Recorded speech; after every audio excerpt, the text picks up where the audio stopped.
Tonight, we are here to those online and those in the room for this seminar on poverty reduction policies in Uzbekistan. I'm Sabina Alkaya, Director of the Office of Poverty and Human Development Initiative, which have the honor to host this august seminar. And we will have opening remarks by His Excellency the Ambassador of Uzbekistan to the UK, Mr. Ravshan Usmanov. And then we will have the seminar by our distinguished speaker, Dr. Obed Kakimov.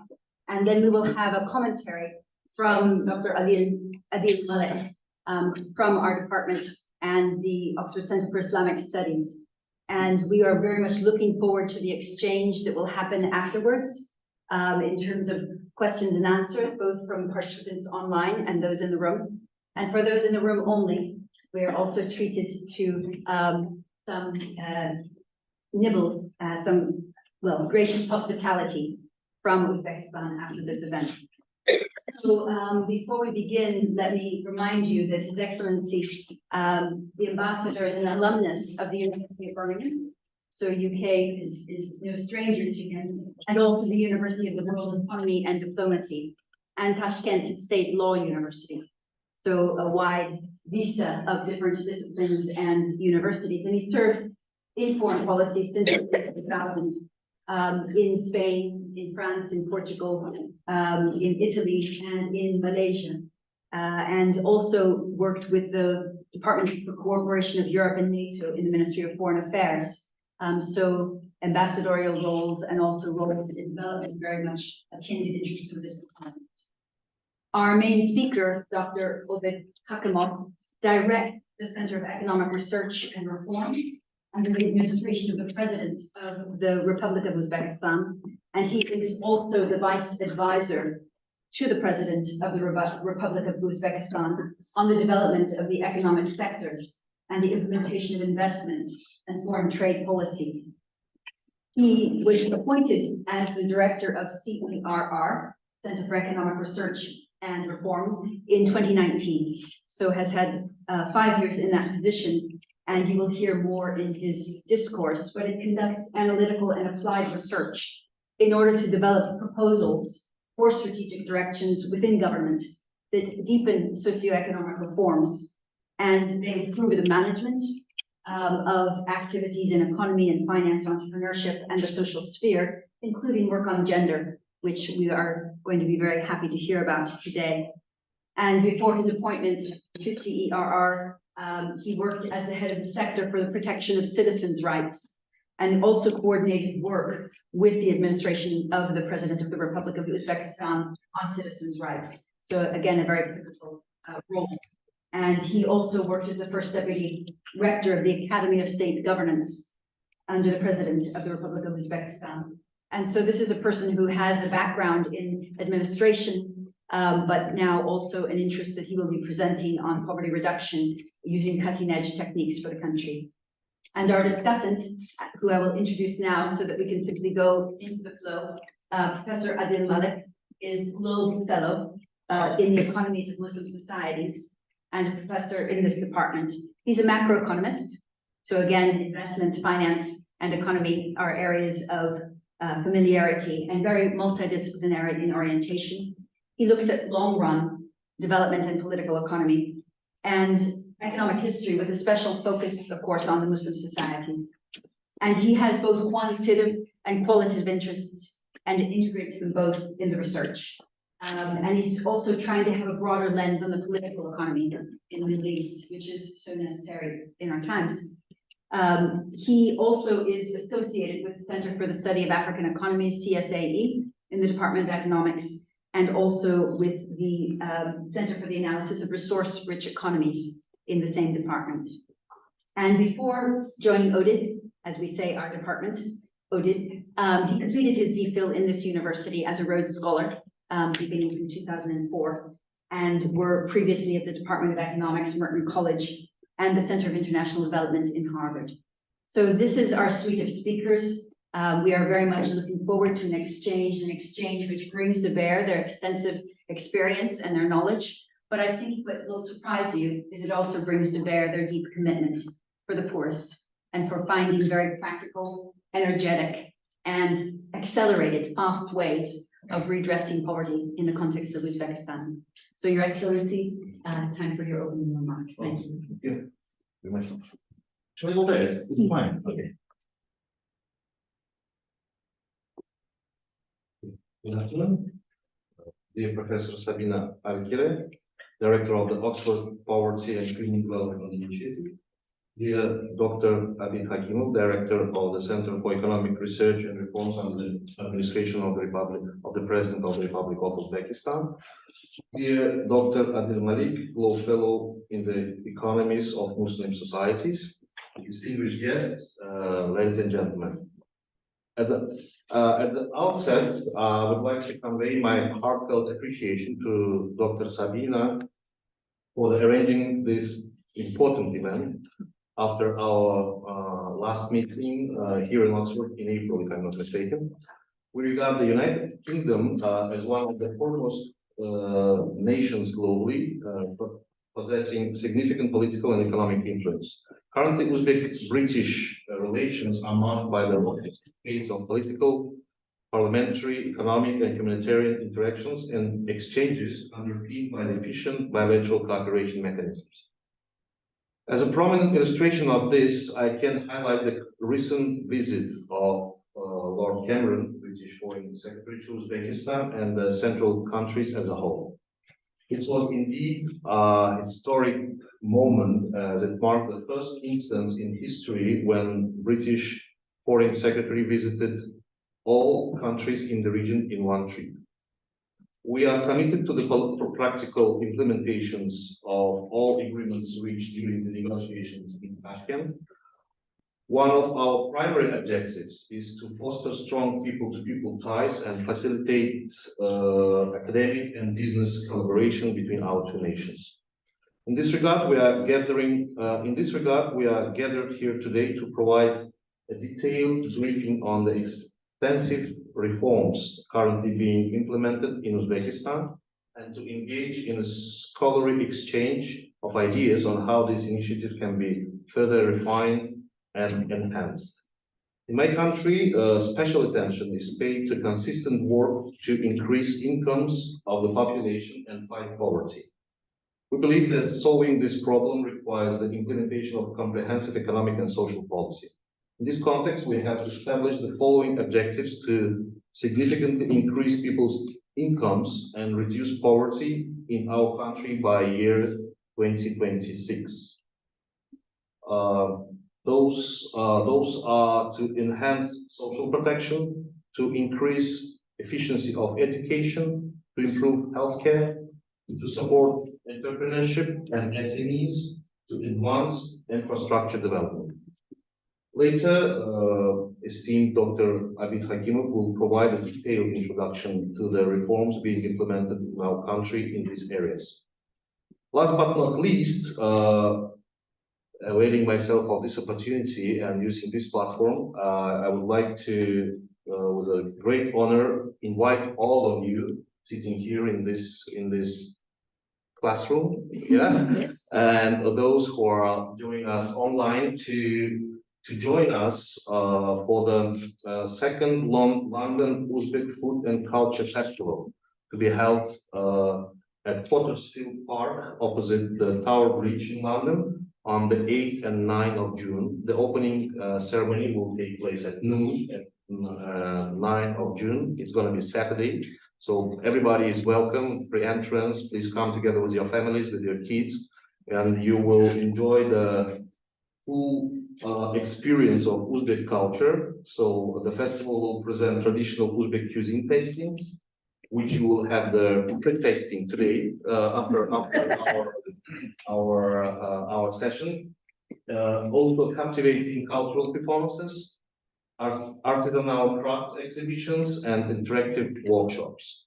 So we believe that this event will strongly enhance people-to-people diplomacy between Uzbekistan and UK. So I'd like to wish all the best to all participants of today's event, and I hope we'll get good results out of this event, and you will get the knowledge what is going on in Uzbekistan regarding the poverty reduction and other reforms taking place in my country. So thank you very much.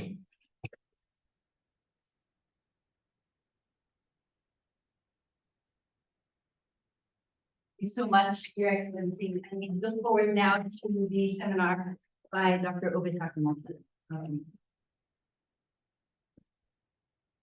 Good afternoon, dear colleagues, dear participants of this event.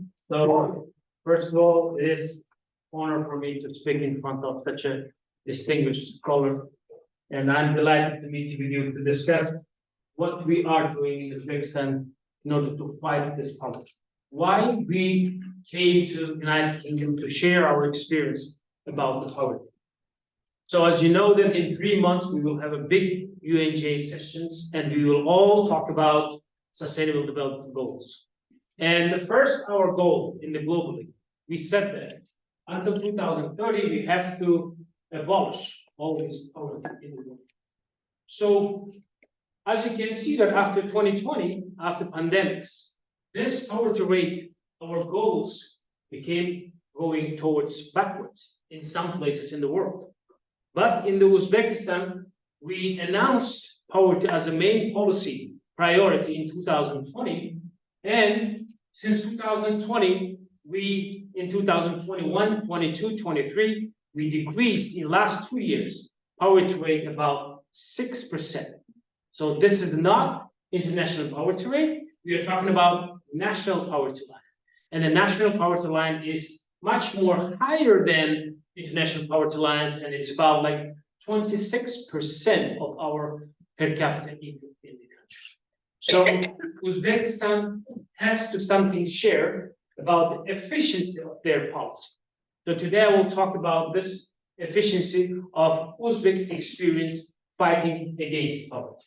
So for those who doesn't have much information about Uzbekistan, in 2019, we had a 34 million population, and right now we are about like 37 million population. So this country is one of the fastest growing, and the same time youngest country, and about 60% of the population is below 30 years of age. And as you can see that at that time, our GDP per capita was 1.8 thousand, but today, in a short time period, we are about like 2,500 per capita income. So when we started in 2020 fighting, when the president of Uzbekistan, Shavkat Mirziyoyev, announced that the poverty from now on will be most priority of the government policy, we had following challenges. So the high informal sector, yes, so that we couldn't track the people who are working, and it will be difficult to measure their income when you have very high informal sector. No clear methodology of estimation of the poverty rate. So we didn't have methodology of what national determinant poverty rate. And we have ineffective social protections, and we have low capacity of the implementation. So today we will more concentrate on what we did to alleviate these obstacles when we fight the poverty rates.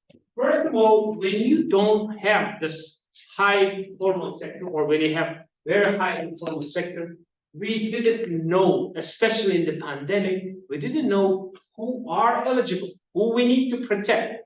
So that's why we started implementing special notebooks, which is called Iron Blue Women's Notebooks. So the Uzbekistan, if you look to how Uzbekistan's community is organized, in Uzbekistan, we have 37 million population, which is living in small communities, and each community contains about 600 to 800 households.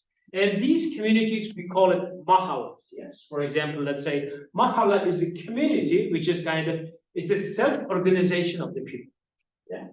And each community, we organize these special registries, yes, which registers by the community leaders who is eligible. For example, especially in the pandemic time, yes, one of the biggest problems of developing economies, we couldn't target these people who are in need. Yes.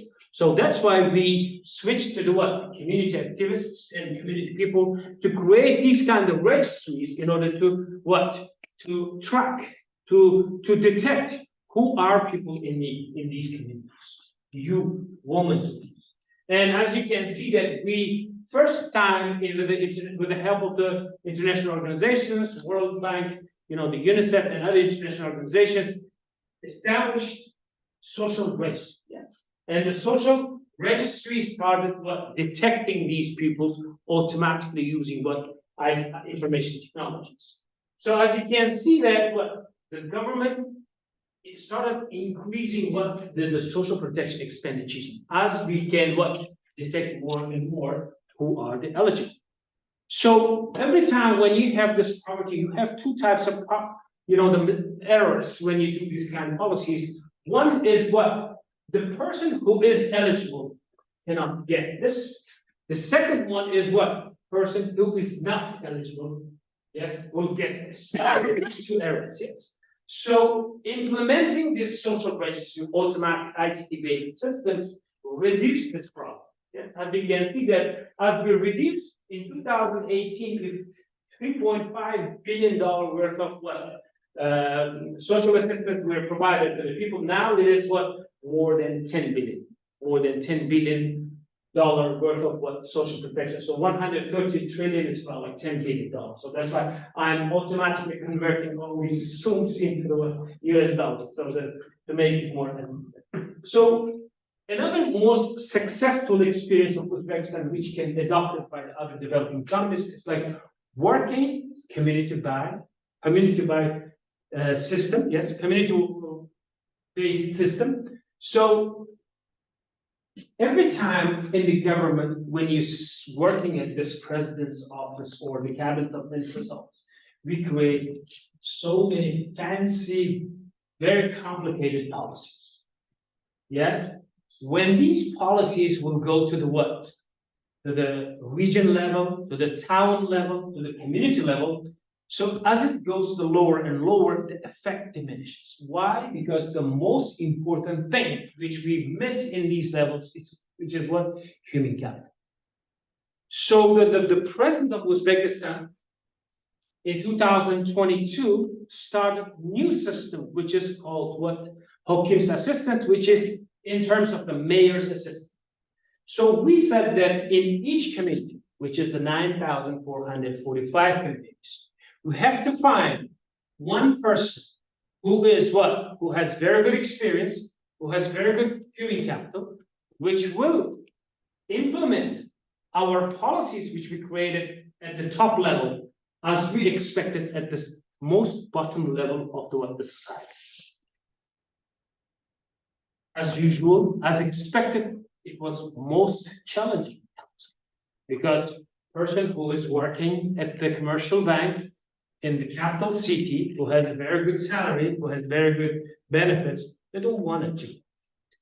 But the government said that we cannot save on this. So we compensated all salaries, all expenditures, all, for example, let's say the transformations. So we said them, okay, we will cover all the expenditures. So we attracted this 9,445 well-educated, experienced people for each community. And the responsibility of each community is what? Responsibility of each Hakim's assistant is what? The first fight poverty at the community. The second one is what? Working with entrepreneurs. So as you can see that mainly these Hakim's assistants in each community, they do the surveys, house by house surveys, and they detect who are the eligibles.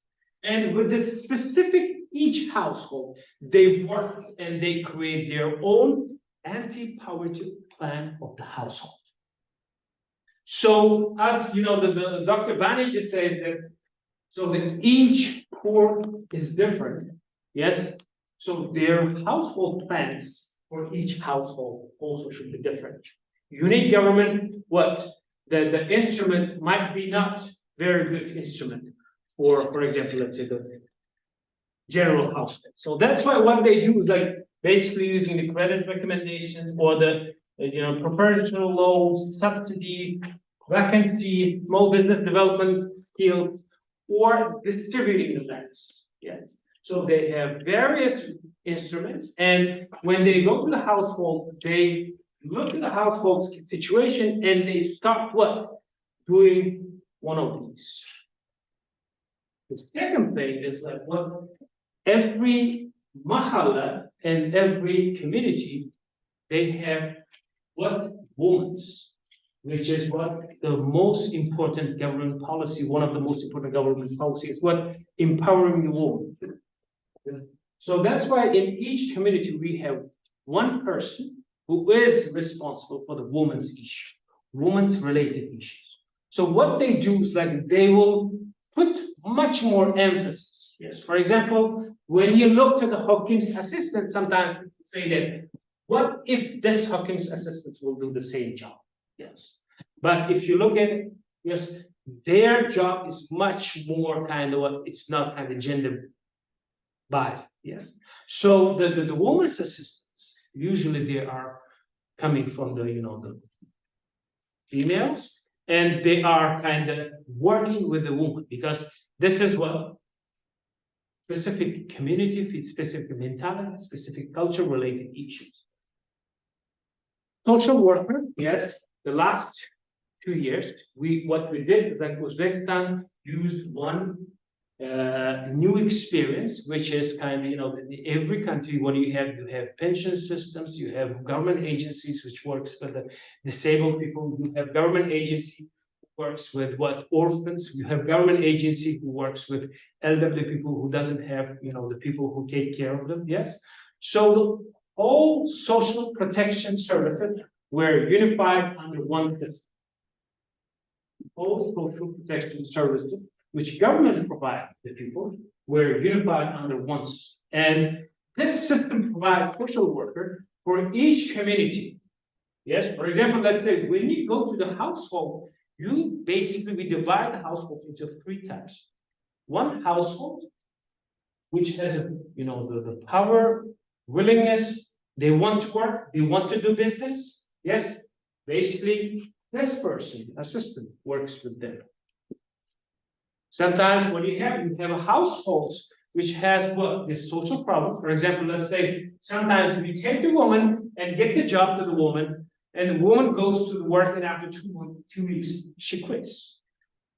Why? Because you didn't solve that she has a problem with the kids. Because you didn't solve that she has a problem with the in-laws or something like this. You didn't solve that she had a problem, some social problems with the husbands in the house. Yes. So this is what their business. But sometimes when you go to the households they have disabled people or elderly people who doesn't have any, the income or something like this. And this is social worker is kind of concentrated.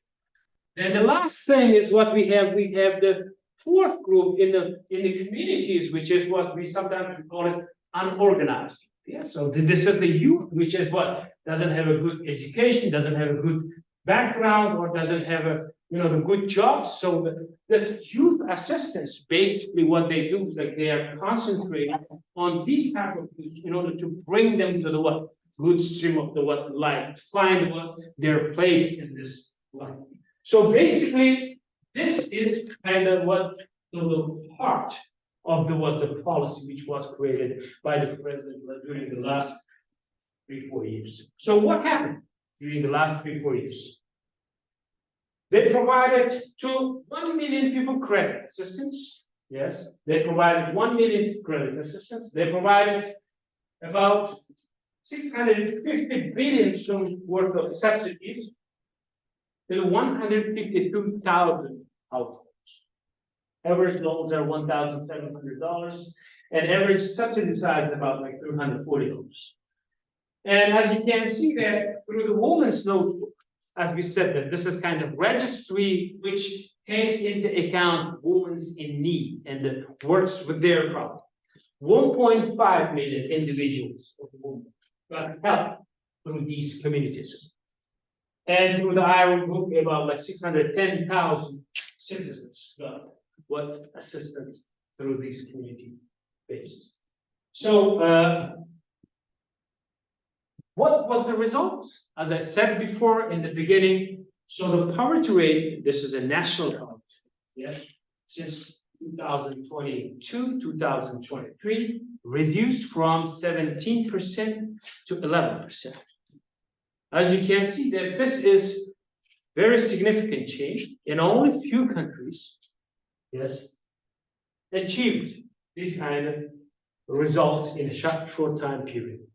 So what kind of new interventions against poverty in Uzbekistan? So that we have family entrepreneurship programs, which is one of the most well-known, yes, about like $1 billion worth of microloans are given to the, people who are in need. Women entrepreneurs, they provide microcredits and the subsidies. And then another one unique experience of Uzbekistan, which we can,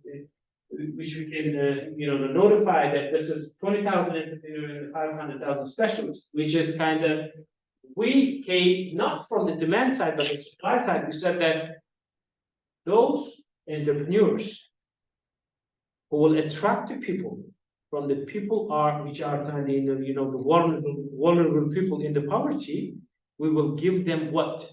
The privileges, subsidy, tax, training, and the tax redemptions. We said that we're not going to give the people to the people, money to the people, help. We said that we will give the help to the entrepreneurs who are kind of targeting these kind of households or the people. So this is kind of very good effect. Yes, because giving this subsidy to the people, you might generate the specialists or the educated people, specialists, which is kind of not in demand. But when you give the subsidy to the entrepreneur, you will generate one specialist, which is kind of what demanded by the specific entrepreneur. Okay, family farming, yes, irrigation equipment, seeds, seedlings. These are the lots of different interventions.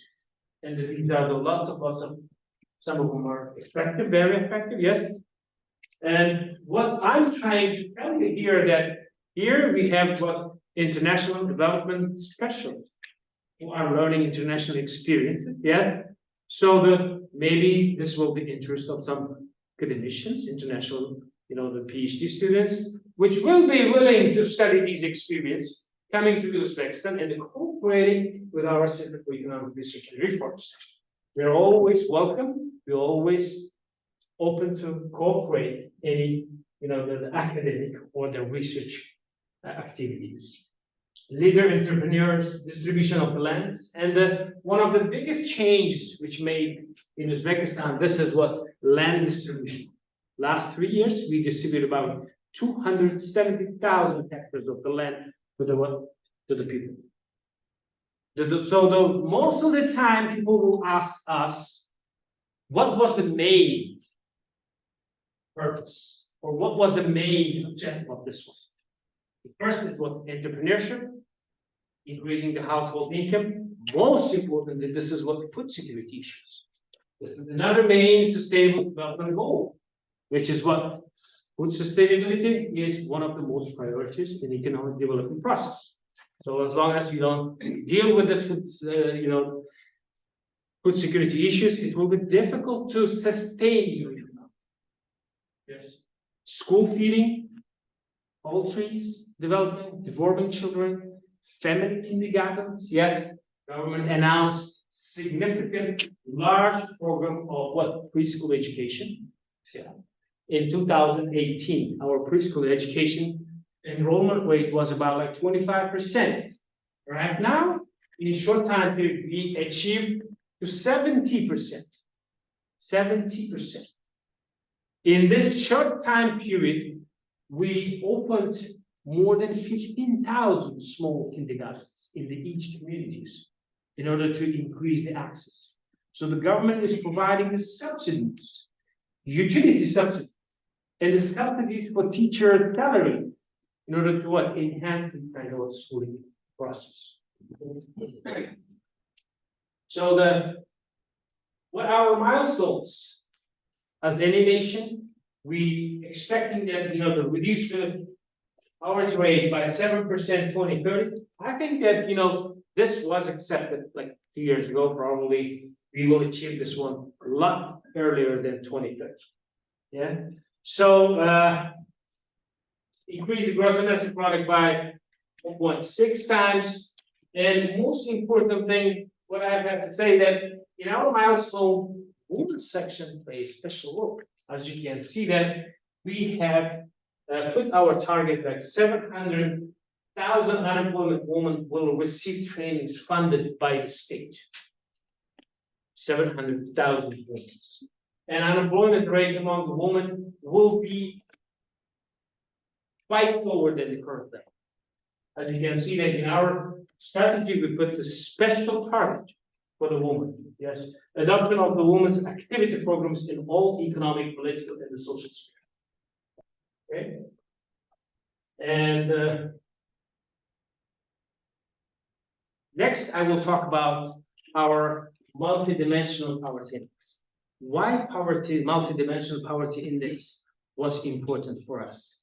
As you know, that Uzbekistan is kind of attacking the poverty from different angles, different spheres. And the poverty is multifaceted problem. So that's why, the government, every government, when they start fighting the poverty, they need to have the tools or the instruments which will give the evaluation of their poverty and evaluation of their policy from different angles. We said that we have policies from the education. We have the policies from the healthcare system. We have policies from the urbanization. We have anti-poverty policies from the entrepreneurship. Different angles. So we have to have the instrument which gives the information to the government, which will evaluate our policy from different angles. So 2 years ago, with the cooperation of the OFI, UNDP, and UNICEF, we started this experience. As you know that, poverty is very complex issue. So when you ask the people in Britain, who is the poor, you will get a different answer, right? What can be considered as a poor in United Kingdom? Anyone? Who can be considered as a poor in United Kingdom?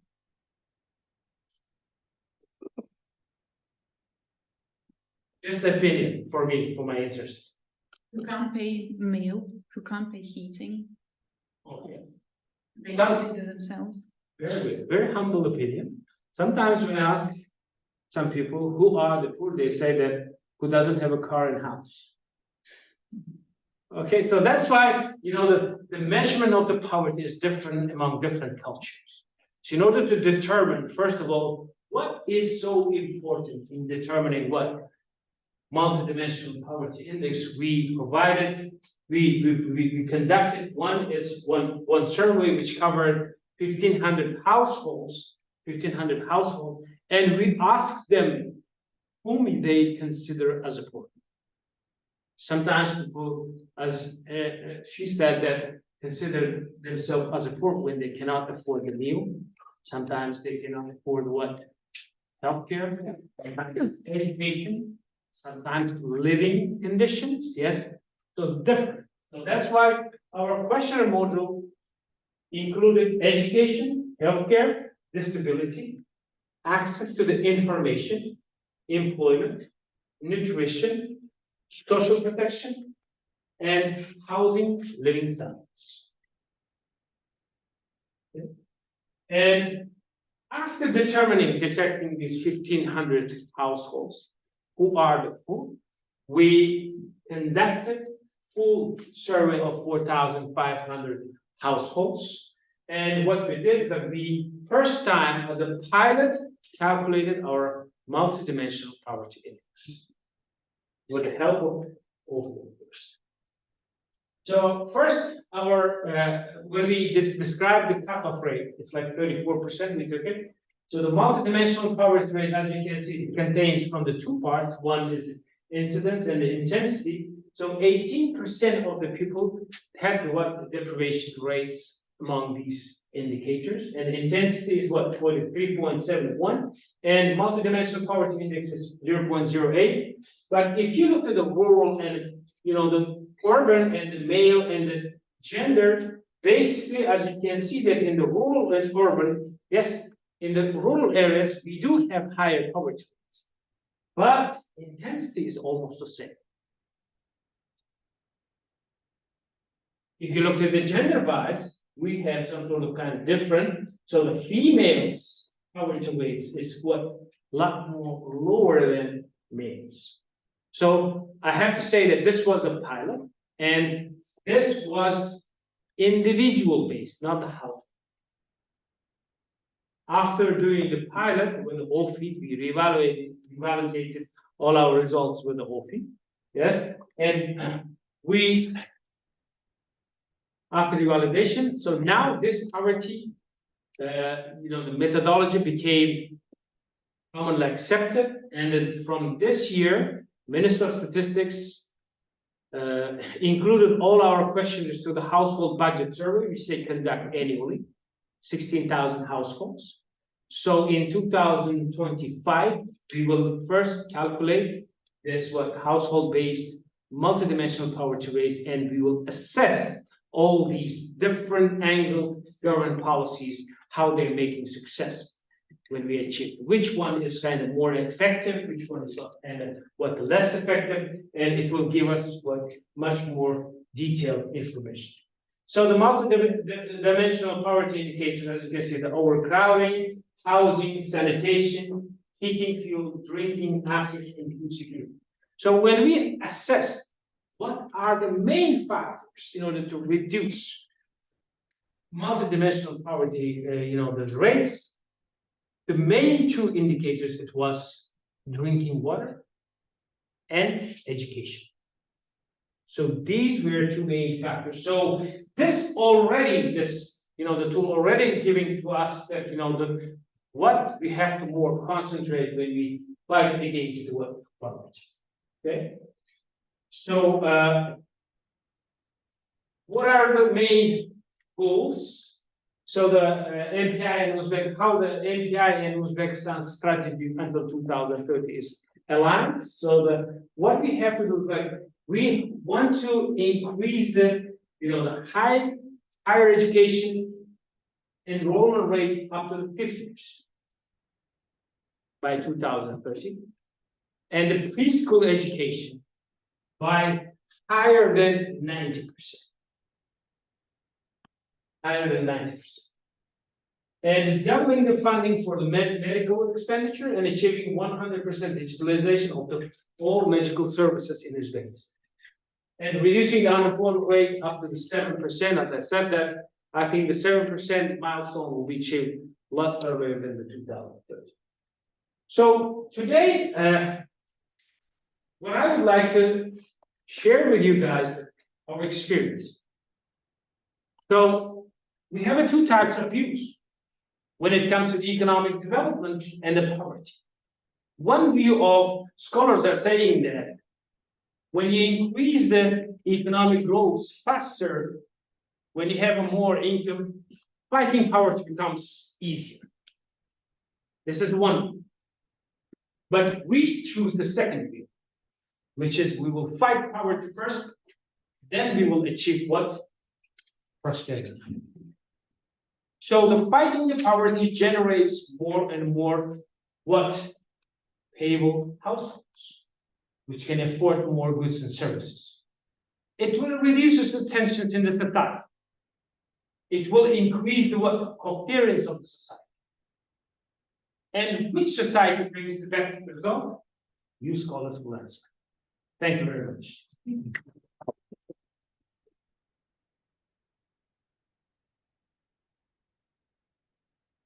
Thank you so much for such a detailed overview, and also very, very clear policy messages and questions for research in this room. So now we turn it over to Dr. Adil Malik to give his comments.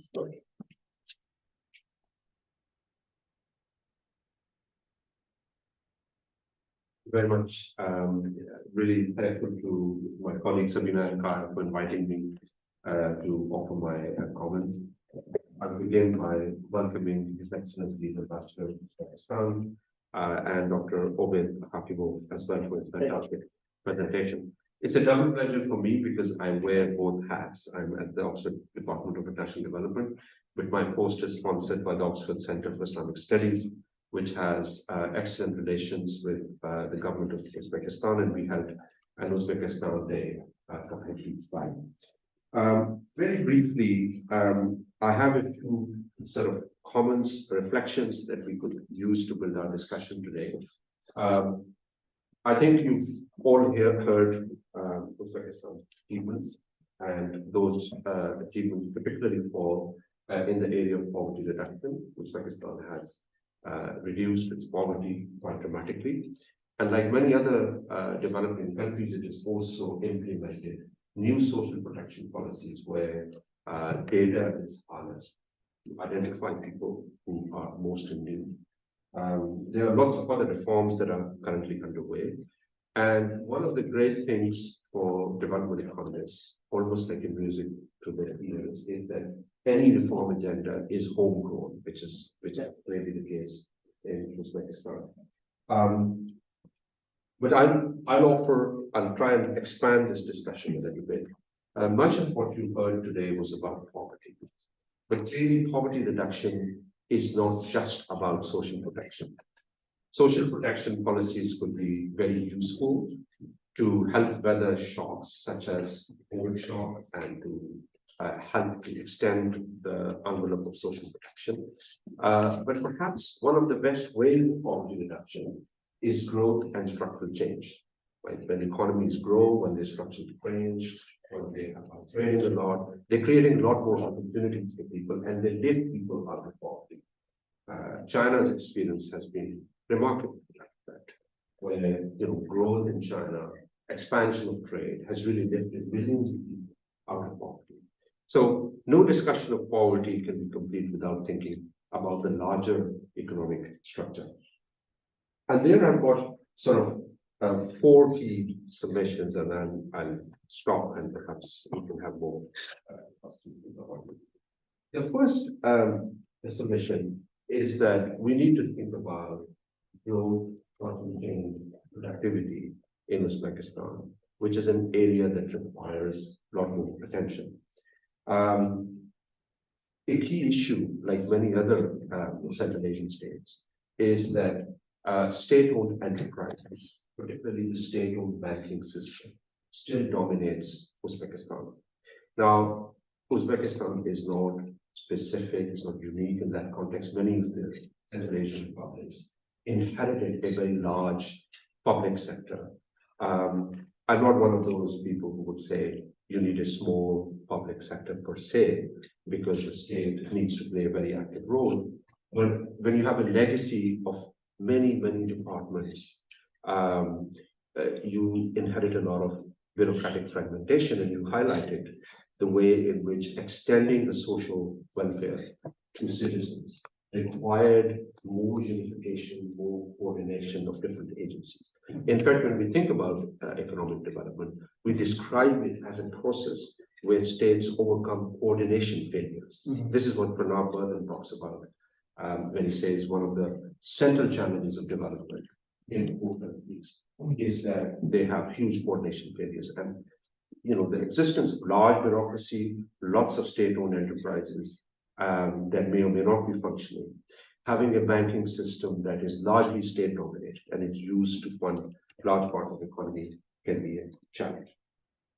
When we think about a weak private sector, when we think about the dominance of the informal sector, because informality is rife in Uzbekistan, it's often a reflection of over-inclusion of the state. A very intrusive state with a large number of regulations, lots of agencies, and therefore you push the private sector out into the informal sector. And again, Uzbekistan is not unique to this. I mean, Egypt has a lot of informality. You have a whole range of other countries where informality is rife, and it's partly a reflection of the type of regulatory environment you have. So there's a question of state-owned enterprises and state-owned banking system and their reform, which should hopefully be in the years to come one of the key agendas for reform. It is a difficult one though, and I'll come to that because there's a strong political economic dimension here. My second comment has to do with Uzbekistan's natural resource abundance.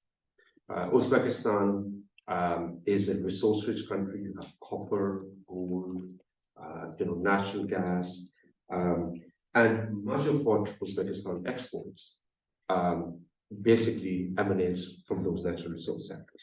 And again, the literature that we know across the world of societies that specialize more in natural resources is that they tend to be poor and they have specific challenges. So that's an area where Uzbekistan needs to think about how to really diversify, move away gradually from over-dependence on these natural resource exports, and makes use of its connectivity, its strategic location to really expand, develop the public sector. Of course, linked to natural resource intensity is the problem of environmental challenges. It's the fifth largest emitter of greenhouse gases. It faces a lot of environmental challenges, but it also has huge environmental opportunities through solar and other kinds of renewable energy sources that it could harness. So that's my second point. A large public sector, legacy mostly the Soviet era, natural resource abundance. And the third one really follows, which is its trade performance.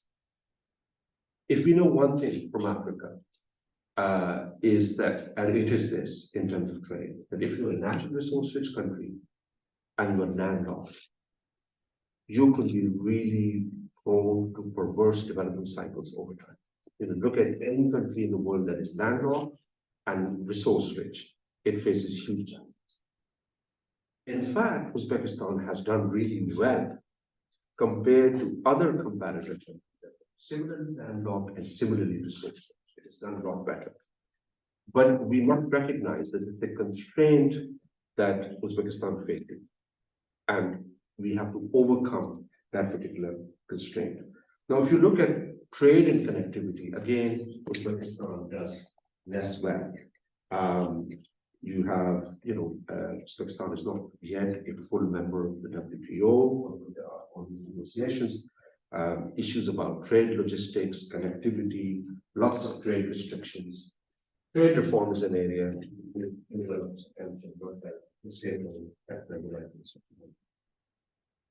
and my final comment is that today we cannot think about development without thinking about political economy. This is something that I teach and I breathe in political economy. But the political economy challenge is important because in every context in the world, not just in the West, politics and economics are interlinked. A lot of what we need to do on the economic front will have political consequences. So if you want to reduce the footprint of the state in certain sectors, it means loss of rent streams for a lot of entrenched parts of the economy. If you want to reduce trade barriers, it means you have to take protection away from certain sectors of the economy that are favored, and so on and so forth. Now, that challenge is not, again, unique to Uzbekistan. It's literally every country, including this country, how to reform the financial system, how do we move to, a more productive economy. There always, in every country, those challenges exist. How to address them is particularly critical in transition economies, because the idea that many of these Central Asian republics could easily transition from a command and control mode to a market-oriented mode. It's a very difficult transition, and Uzbekistan is clearly on that transition, making a lot of progress. But we need to think about how do we change on the margins. It doesn't mean you have to reform the public sector in one go. No, it would be politically disruptive. But a lot of the reform that has taken place in large parts of the world has taken place when you change things on the margin and gradually build the constituency that will be supporting that reform. In a sense, what you highlighted today is a practical example of that, right? It must not have been easy for you to collect this data at the Mutanda level, to get feedback from different actors, to implement and roll it out. Because the prior mode of welfare distribution must be benefiting different parts of the government departments. And you have to take that away and build a more unified, coherent, effective system. I think that's where there's a window of hope, and you could actually build on that and expand it to the trade sector, reform of the financial system, reform of the economy more generally. In general, I think the data and the digitization frontier is key. I say that with a lot of hesitation because this is the buzzword everywhere, the World Bank and IMF, whichever side now you go to, digitization is the final solution. I'm not suggesting that, but it's again one of those changes on the margin that could make a difference. A lot of countries are reluctant to collect and analyze without realizing that actually this could be for their advantage. So if you have a good survey of informal sector firms, it can actually give you a huge policy area because you know exactly where to target.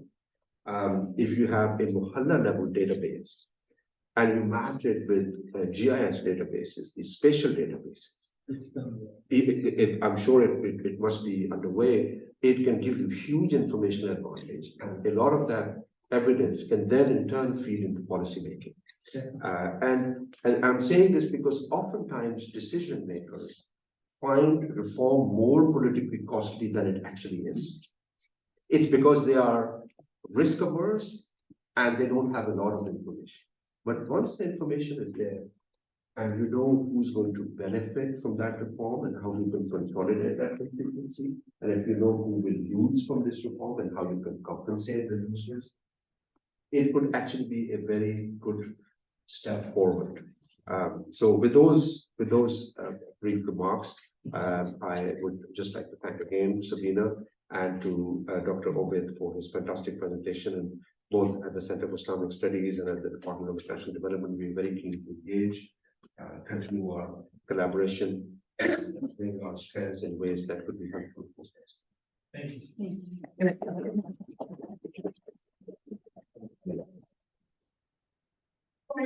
Dr. Obed responds to these comments that are fantastic, and in a sense take the energy of the poverty focus and say where else could it be useful, which is very exciting. I'd like to say to those online that following this, we don't have much time for questions and answers, but you can type your questions or comments into the chat, and we are following the chat. And so online participants, please give us your inputs and we will summarize them before we close. So, yes, Mohammed said very good points. I would like to, as a person who is involved inside of Uzbekistan's economy, what we have done and what is happening in Uzbekistan, I would like to talk about these points. And yes, we know that the structural change is the main first step of economic development. As long as you don't take resources from the less effective sectors like agriculture into more productive sectors like the industry, it will be difficult to achieve economic development. Let's look at this economic growth process of Uzbekistan since 2017. That the share of agriculture reduced almost 4%, in the expense of the share of the increasing of the industrial sector almost 4%. So that means that the Uzbekistan successfully is and conducting this structural change. And if you look at the investments, majority part of the investments are kind of directed to the industrial sector rather than service or the agricultural sector, because we believe that productivity growth in the long run is more in the industrial sector. And we believe that the economic growth can be maintained for a longer term only if we have this industrial sector. Second point, you said that talked about the productivity. Uzbekistan has what? Development strategy 2030. And in this 2030 strategy, we clearly outlined that we have to increase our labor productivity by twice by 2030. And the specific government policies are taken in order to achieve this, the milestone. We talked about state entrepreneurs, state enterprises, and especially the banking system. Yes, we did have like 2 years ago, 2,700, approximately 3,000 government enterprise, and the government adopted privatization plan. And from these government commercial banks, by 2030, we will privatize 60% of all government assets in the banking sector. So this is happening. We already privatized last year our one of the largest bank, which is called Ipoteka Bank.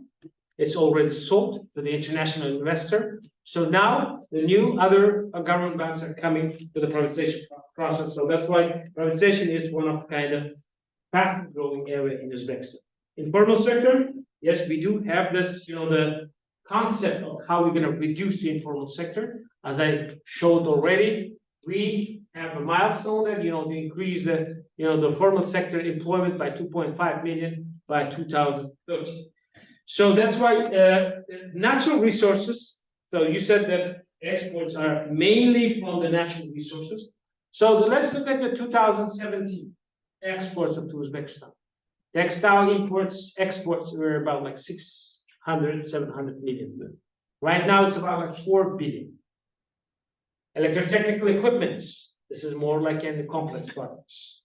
It was about like almost non-existent. Now almost close to the $800 million worth of exports. We didn't have any exports of the IT services. So now it's one of the most fastest growing sector in Uzbekistan is IT. So the last year, IT sector already exported about like $500 million worth of service. So environmental, yes, Uzbekistan does take the responsibility for environment. Large production companies, as you said that, the copper production company, it produced about 148,000 tons of copper in Uzbekistan. So they already taking the certificates of what environmental free certificates, and all production processes are kind of integrating environmental certificates into their processes. Trade performance, transportation rules, yes, we do have these restrictions, double land laws, but Uzbekistan is actively working in the multilateral negotiations, creating new transport trade routes, not only for Uzbekistan, but for all Central Asian countries. This is trade route, which is kind of going from Uzbekistan, Afghanistan, and to the Pakistan railroad. Another railroad we are expecting going from Uzbekistan, Kyrgyzstan to the China, yes, which will diversify our trade activities. For example, let's say with southern countries and with China.